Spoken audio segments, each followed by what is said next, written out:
Hey, this is Tom from MVP Chess. Welcome back to another episode of Your Move, where I analyze chess.com member games for free. If you want to participate on the next episode of Your Move, be sure to include an instructive or entertaining game you played in the comments section.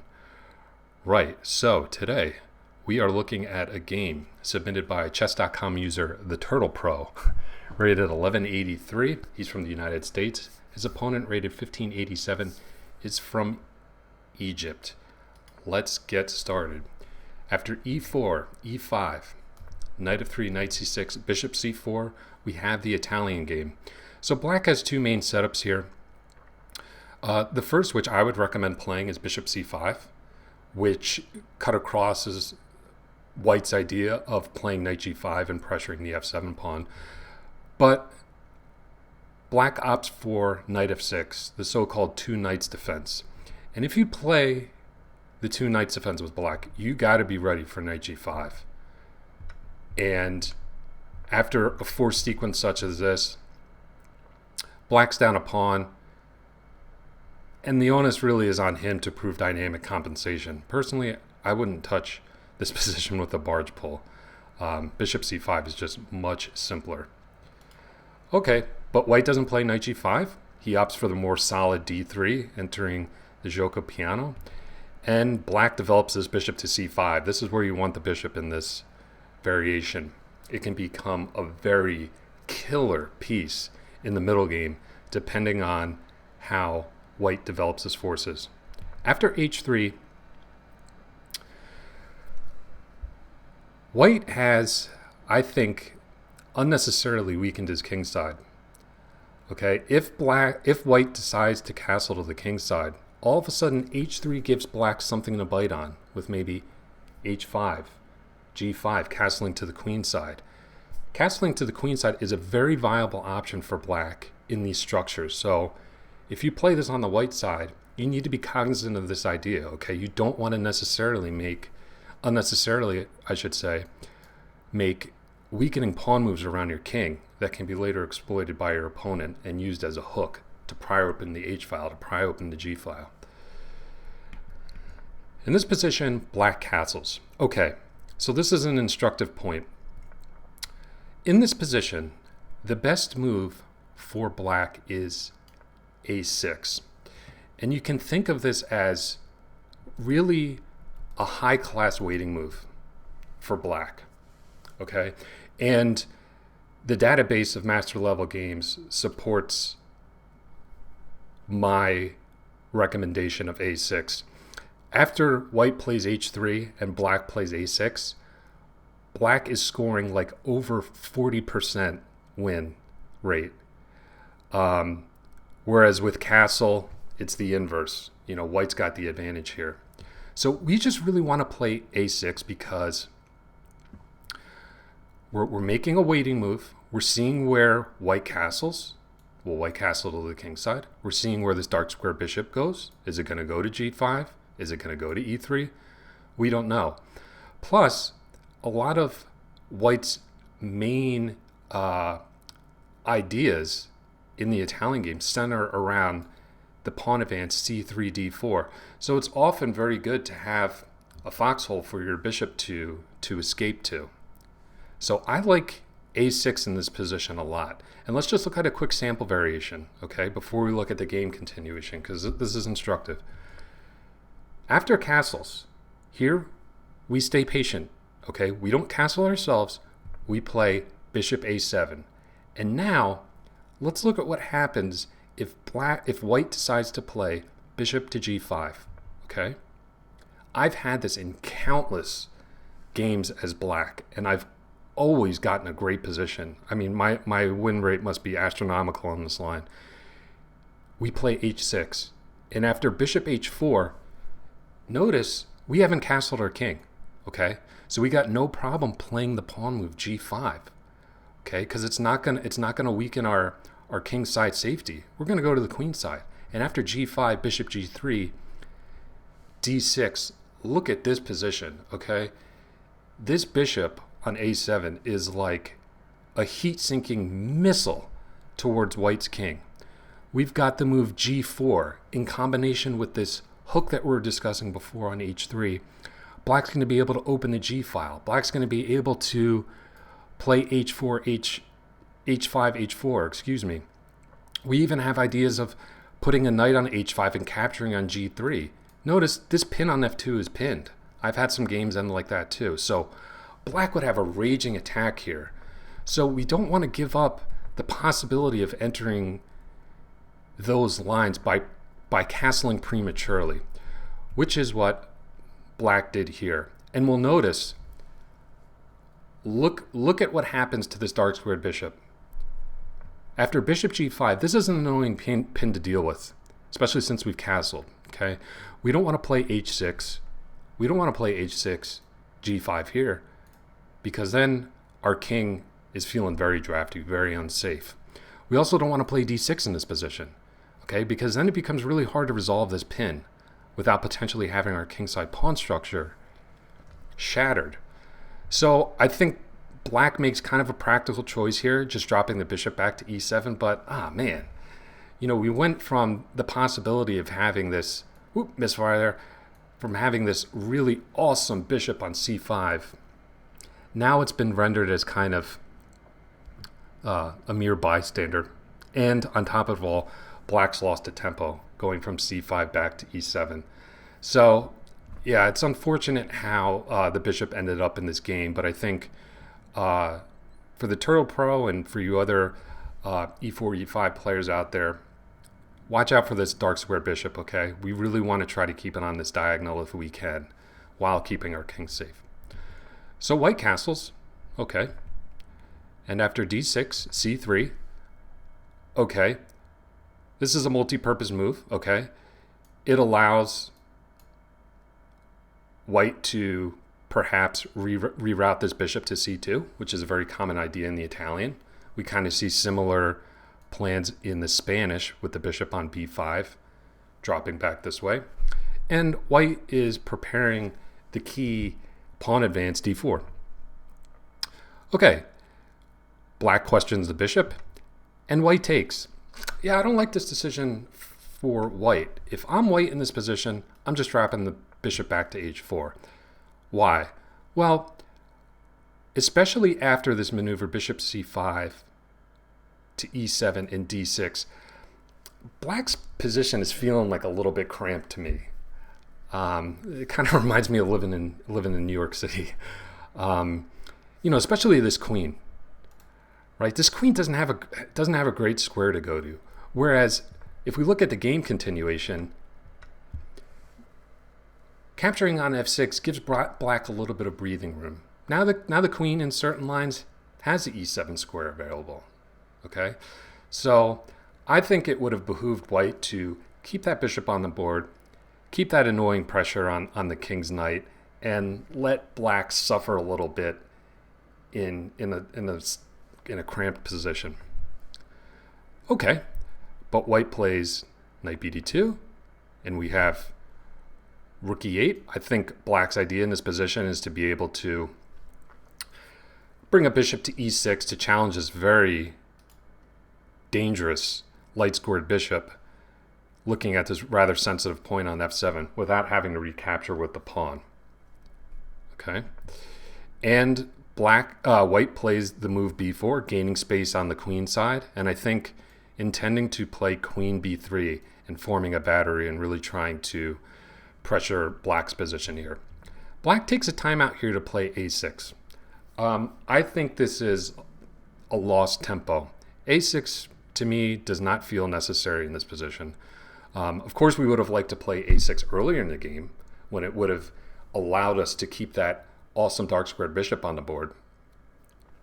But here it's just a waste of time. You might want to play a6 if e5 is vulnerable. Let's say in certain lines, black plays an early d5, and e5 can become a target, and you don't want b5 to come, which would undermine the pawn's defense. But that's just not the case here. If this knight gets kicked, we can always reroute it with this standard maneuver. Let me clear the paint here.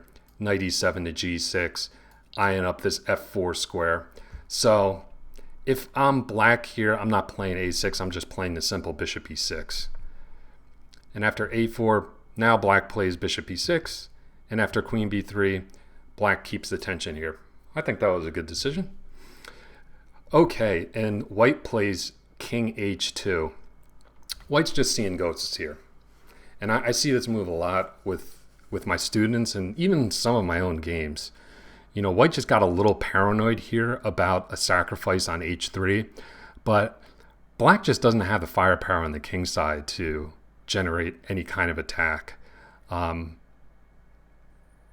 So, you know, if I'm white, do I calculate a line like this? Of course. You know, you constantly have to after playing a weakling move like h3, but I'm not worried about a sacrifice on h3. So if I'm white here, I would have kept the king on g1, where it's a little bit more secure, and probably played the move rook a d1 and look to play d4. And as we'll see later in the game, hint, hint, spoiler alert, the king on h2 will provide a decisive effect in the game. So let's see what happens. Black decides to capture, and white kind of inexplicably captures with the c-pawn. Not really sure why he wanted to capture with the d-pawn.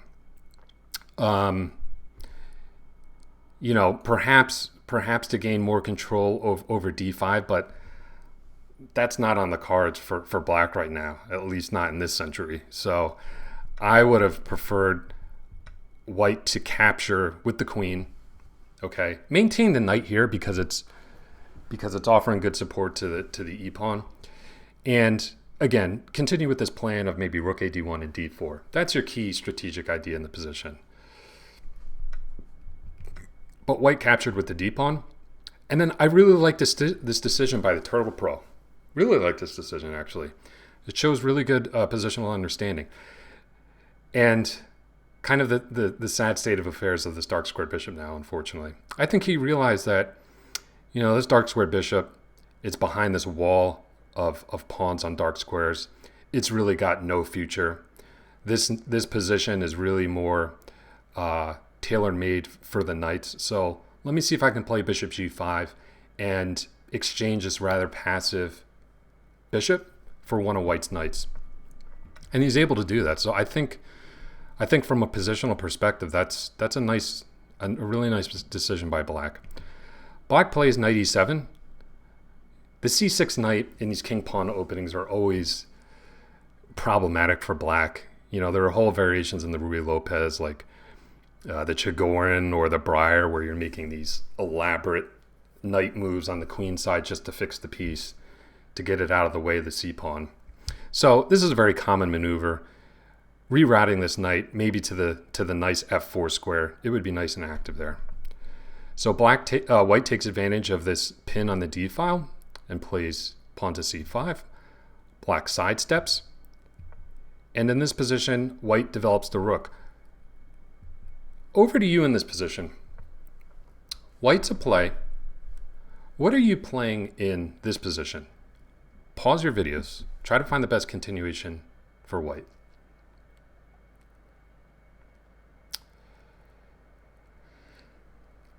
So, as a chess player, you always have to be target conscious. And that's something I learned a long time ago from Jeremy Silman's excellent book, How to Reassess Your Chess. And here, a target conscious player playing white, I think would play c takes d6. And after the recapture, notice black has a backward pawn now on d6. And I think white's got really annoying long-term pressure in this position.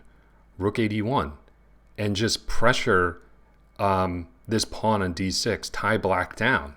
And once black's tied down to the defense of this pawn, then maybe you go and launch a kingside attack. So rook e1 I think was inaccurate here, and credit to black in this position for spotting the move d takes c5. I think he saw, I really don't want a backward pawn on d6 that white can easily attack. And now white captured on e5 and black played queen f7. Okay, over to you. White to play here.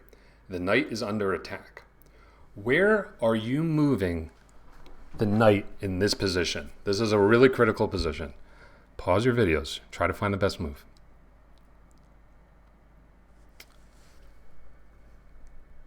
Okay, in the game, white played knight d7, which is losing. White should have played the move knight f3 to defend this rook. So let's see what happened. White played knight d7. This is tempting, right? We got a fork here, attacking the queen, attacking this c5 pawn. But let's go back, right, to that move I was talking about before, king h2, that unnecessary move to guard the h3 pawn when white was kind of seeing ghosts of bishop takes h3. Now all of a sudden, queen f4, and loose pieces drop off, right?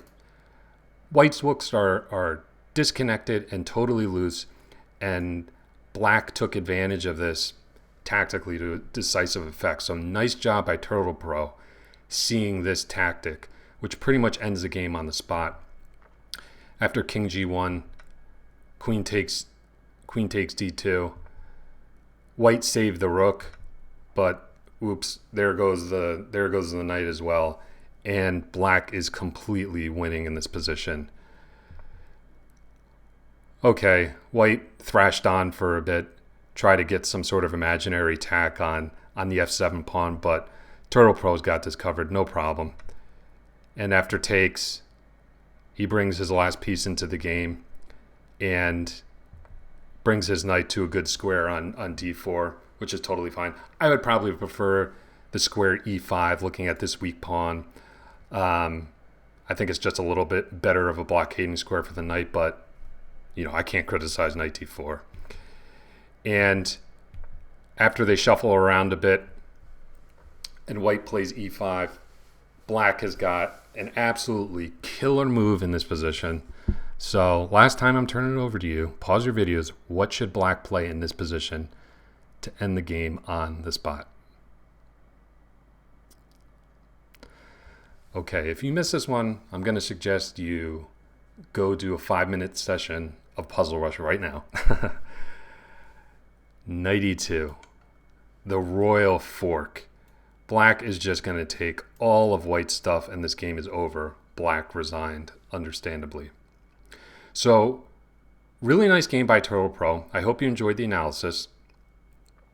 I would just encourage Turtle Pro and all of you e4, e5 players, if you find yourself in this line, this Giuoco Piano line, really be mindful of this dark squared bishop. Okay, it can really become an absolutely killer piece in the middle game. So just know that we're kind of playing chicken with the bishop on c1. Let's see where it develops. Let's see where white commits his king before we castle our own king and make such a committal move. Okay? So hope you enjoyed the analysis again. If you haven't done so already, please subscribe to my YouTube channel and like this video. I really appreciate your support. And also, be sure to check out my website, mvpchess.com, if you want to elevate your game. Thanks for watching.